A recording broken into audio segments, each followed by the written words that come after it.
Welcome to another edition of CMA 8th Grade Math Academy.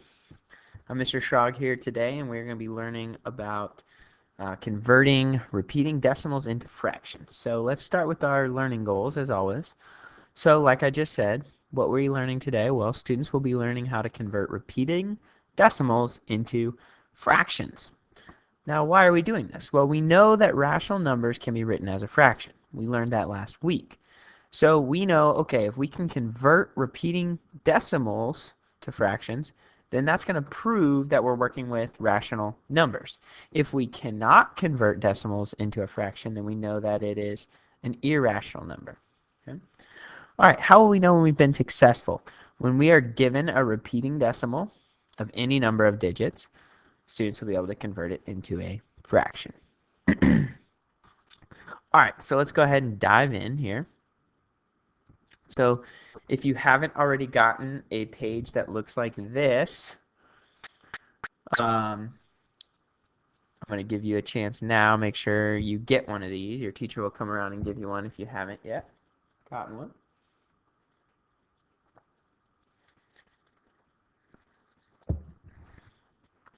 All right, so at the top it says repeating decimals into fractions. By now we know that's what we're going to be working on today. Okay. The top example is when we have one repeating digit. That's like when we just see something written like we see right in the middle of the page that's just 0.0444444444444 forever and ever and ever. But we know that that is equivalent to 4/10 with a bar over it. That bar over it, that's called bar notation, and that just means that the 4 repeats forever and ever. Okay? So even though it looks like it's a whole bunch of 4s over and over and over and over and over forever and ever, we can just write it as 4/10 repeated. Okay? So we're going to take that 4/10 repeated and we're going to turn it into a fraction. And if we can write it as a fraction, then we know that it's a rational number. Okay? So we've got some steps here. We're going to go through one by one. So the first step says write the number as in blank, and that first blank is a equation. Okay? So we need to first write the number as an equation. Just like we did right here, we have n equals 0.04444444, which we know is just 4/10 repeated. Okay, so all we're doing is just saying, okay, we know we're going to need an equation. Well, an equation is going to have a variable. We're just setting our number equal to a variable, in this case, n. So our number equals, and that's all. Okay, that's all we got to do for step one. Pretty simple. Okay, now step two says write another equation after you have multiplied each side by, and your blank is 10. So all we're doing is taking the equation we wrote in step one, and now we're just taking the whole thing like I did here and multiplying it by 10. It's like the distributive property. This 10 is getting multiplied times the 4/10 repeated and times the n, and then we end up with 10n equals 4 and 4/10 repeated. So we know, okay, if we're taking something times 10, we're really just moving that decimal one place. So all we did was take that decimal from here, move it one place to the right, and now we have 4 and 4/10 repeated. Okay? All right, now moving on to step 3. Kind of like when we were doing the elimination method of solving systems of equations, which all of you have done and done a good job with, step 3 is kind of like that. So we're going to do subtraction of the two equations we wrote. So the equation from step 1, the equation from step 2, now we're subtracting them. So that's what we've done here on step 3. We said, okay, 10n equals 4 and 4/10 repeated. That's our equation from step 2. And we're subtracting it by our equation from step 1, which is just n equals 4/10 repeated. Now, we know if we have 10n and we take away 1n, we're just left with 9n. And, okay, we have 4/10 repeated here minus 4/10 repeated here. Well, all that is just going to cancel itself out. We're going to have nothing left for the decimal part of it, but we have 4 minus 0, which is 4. So after step 3, we have 9n equals 4. And then when we go to step 4, you can guess it's just solve the equation for n. So here, all we need to do is divide by 9 to get 1n. Well, if we divide by 9 here, we got to divide by 9 here. So we have n equals 4/9. Now we've done it. That's it. All we wanted to do was get it to a fraction. We turned 4/10 repeating into a fraction, which is 4/9. And we're done.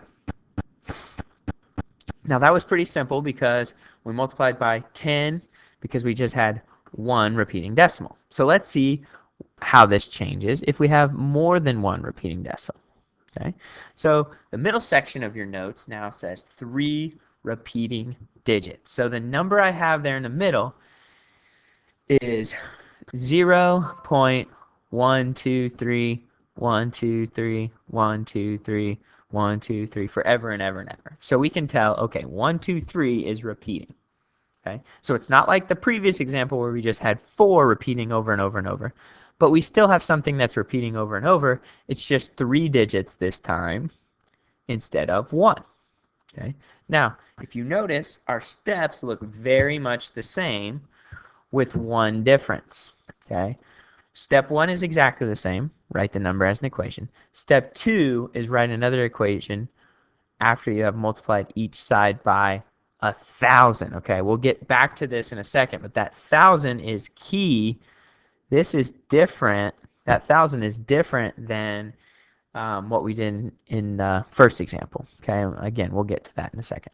Step 3 is the same, subtract. Step 4 is the same as solve. Okay, so on this one, you don't have the example given, so you're going to have to write out every single step. So make sure you are paying attention, following along as we write out these steps. Okay, so we're going to start with step 1, which is write the number as an equation. Okay, so just like we did before, we're going to just establish a variable. I'm just going to use n again for our number. So we're going to take n, and we're going to make that equal to our number that's given, which is 123 thousandths repeated. So we're going to write that as 1, 2, 3 with a bar over it, which just means those 3 numbers are repeating over and over and over and over again. Okay, step 1 is done. So now we're going to move on to step 2, which now, here's where we come across our difference. We're not taking our first equation times 10. Okay, we're taking it times 1,000. Before we do this, I want you guys to have a little discussion with your partner or your table group. Okay, so why in step 2, what is different about the problem in this one, in the previous example that we worked through? What is different, and why is that difference making us have to multiply by 1,000 instead of 10? In the first example, we just multiplied by 10 to get our new equation. Here we're multiplying by 1,000. So I want to see if you guys can come up with a reasoning or an explanation for that. So either with your table or your group, person number 1 is going to start, and you've got some time now to discuss.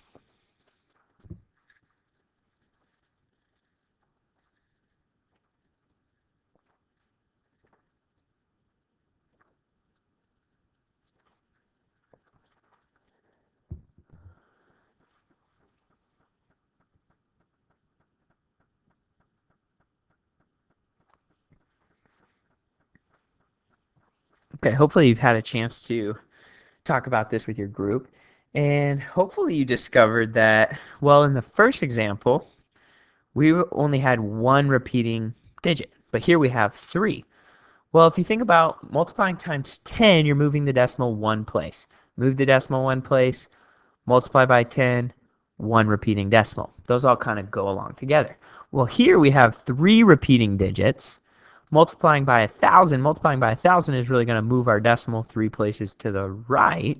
So 3 digits, move the decimal place 3 places, multiply times 1,000. Those seem to go together. So hopefully you saw that connection. Okay, so step 2 now, we're going to do that. So we're going to take n equals 123 thousandths repeated, but we're going to take the whole thing times 1,000.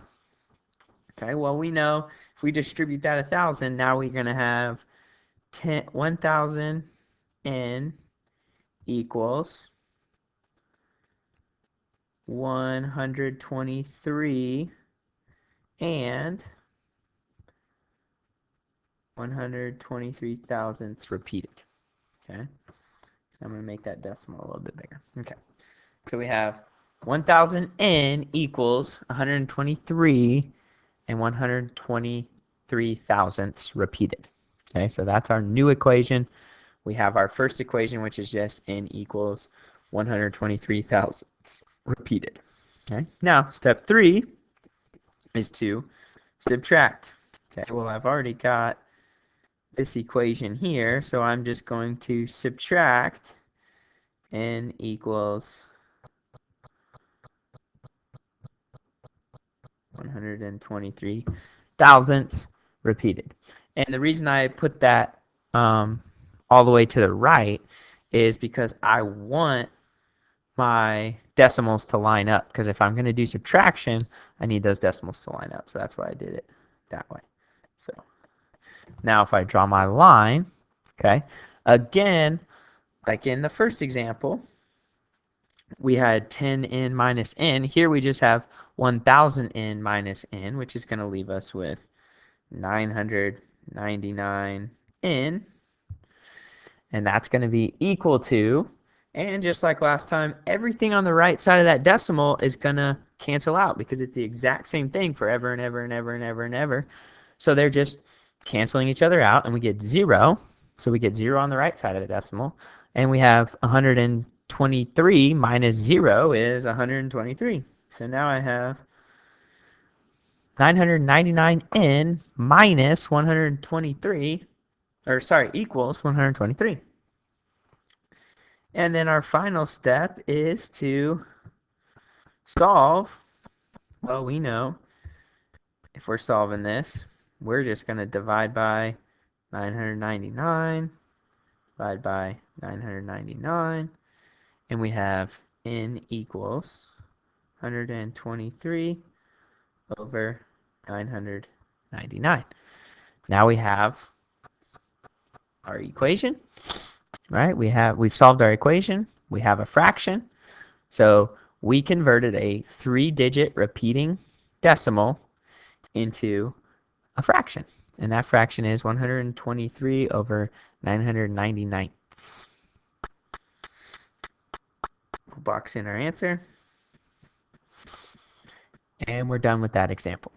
Now, you'll find below 2 practice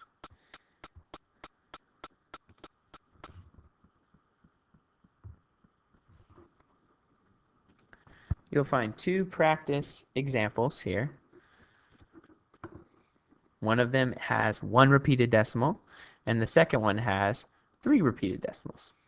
Okay? So you have 2 examples. I want you guys to practice this, work with your group to make sure you get those steps down. Make sure you're writing the steps down as you go so you keep track of everything. So write them as equations and solve to find the fractions. All right, you've got some time to work. Ready, go.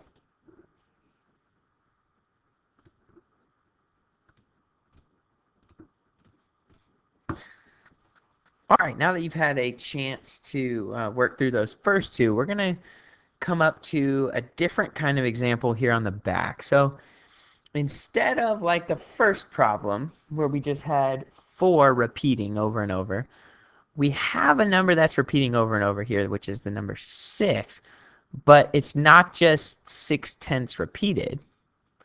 It's 0.1666666, and then our 6 repeats. But it's not until after that 1 that our 6 repeats. Okay, so we're just going to go through this example because it's a little bit different. And you'll have this as an example, and then you'll have every resource you need to turn any repeating decimal into a fraction. Okay, so step 1, just like before, is the same. We're just going to write this number out as an equation.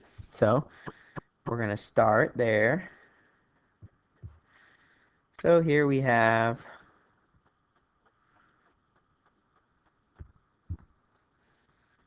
n equals 0.16666 with the 6 repeating. Okay, not the 1 6 repeating, just the 6 is repeating. Okay? Now, in step 2, it says write another equation after multiplying by 10. Well, you would think maybe, oh, maybe we would multiply by 2 because there's 2 numbers here, but no.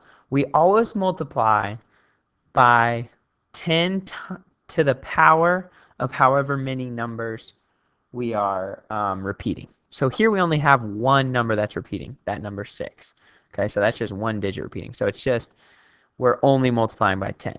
So if we're multiplying by 3, like we were in the last example, it was 10 times 10 times 10, which is 1,000, and that's why we multiplied by 1,000. But here, since it's only one number that's repeating, the 1 isn't repeating. It's just there in front of the 6, which is repeating. Okay, so we're still just going to take this whole thing times 10 and then rewrite it. So if we take our first equation and multiplying it by 10, now we're going to have 10n equals 1 and 6/10 repeating.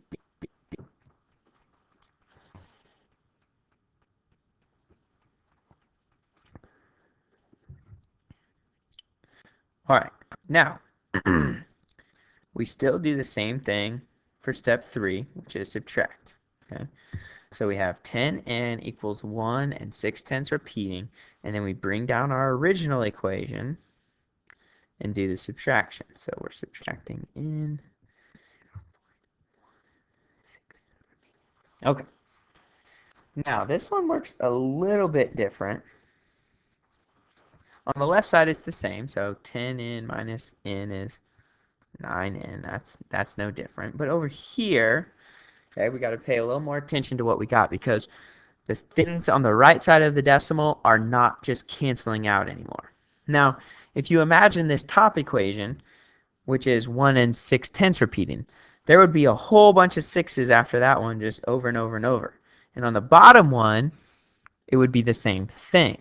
So everything past this point to the right, that's all going to cancel out. So we can just imagine all that as 0. Okay, but we still have this 6 here, 6/10 minus 1/10. So we're still going to have 6 minus 1, which is 5 right there, and then 1 minus 0 is 1. Okay, so this one's a little bit different because we get a decimal in our answer. So now if we go to step 4, we're going to solve this. So I would divide by 9, divide by 9, and I have n equals 1.5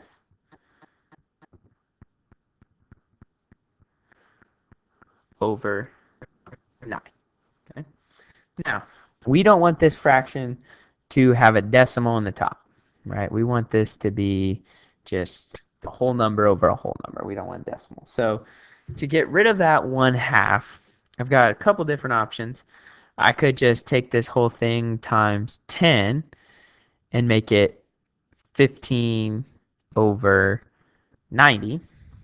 Or I could take it times 2, which is what I'm going to do. So I'm going to take it times 2 on the top and bottom and get 3 over 18. And then I realize once I have 3 over 18 that can be simplified to 1 over 6, because 3 divided by 3 is 1 and 18 divided by 3 is 6. So my final answer is 1/6. Okay. So that was pretty much the same process, except there at the end we had to do a little simplifying, but that's all stuff that you know how to do, so shouldn't cause us too many problems. Okay. All right, so now what I want you to do, right below this on your paper,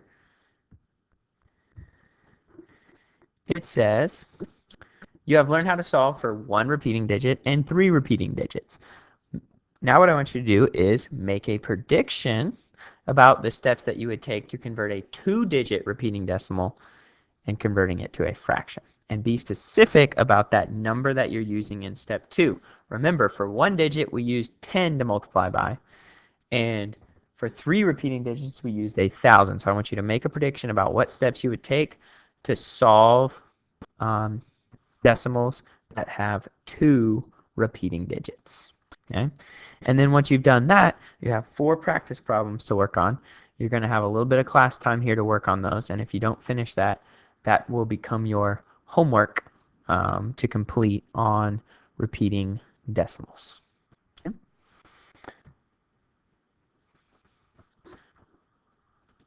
Hope you enjoyed this edition of CMA Math Academy. Don't forget to like, comment, and subscribe if you're watching on YouTube. And I wish you the best of luck converting repeating decimals into fractions.